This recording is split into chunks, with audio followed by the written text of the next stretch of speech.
Yeah, I'm going to show you a video of a couple of sawmills that I built. This one here, they haven't been running in a few years, but I was out here starting one up and I thought I'd show you the other one too. This is a chainsaw mill, and basically you dog your log in here. You put these three holders. This one here holds it sideways, and then your chainsaw would get mounted into this holder here.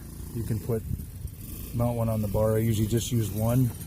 And then it just up and down on this crank here, which brings the table up and down, and then you just run it across the top of your wood, and it makes the cut. And then I usually bring it over after I slab it. I'll bring it over to this second mill here. This is a little circular mill. I've already made 2 passes with it. I've squared it off. So it just dogs in one from each end, and then this crank system just brings it in and out. You just turn it to feed in and feed out. So we'll give her a start here. She's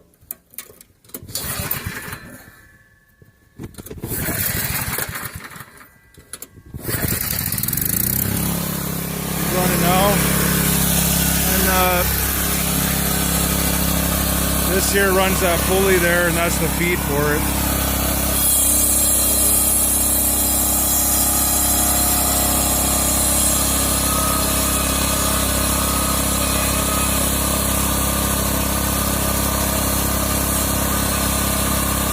I guess I should have fed it a bit more, but we'll run her through one more time.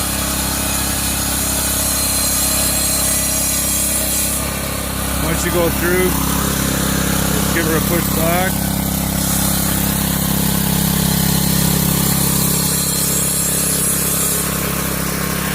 Run it in on the feed.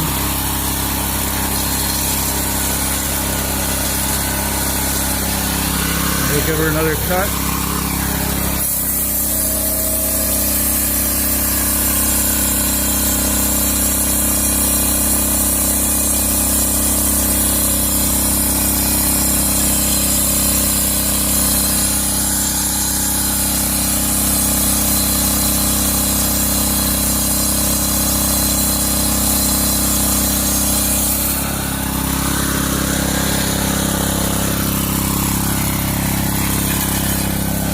I just took a slab off, but as you can see, you can cut 2x4s, 2x6s, whatever you want. It'll probably do up to about maybe 2x12.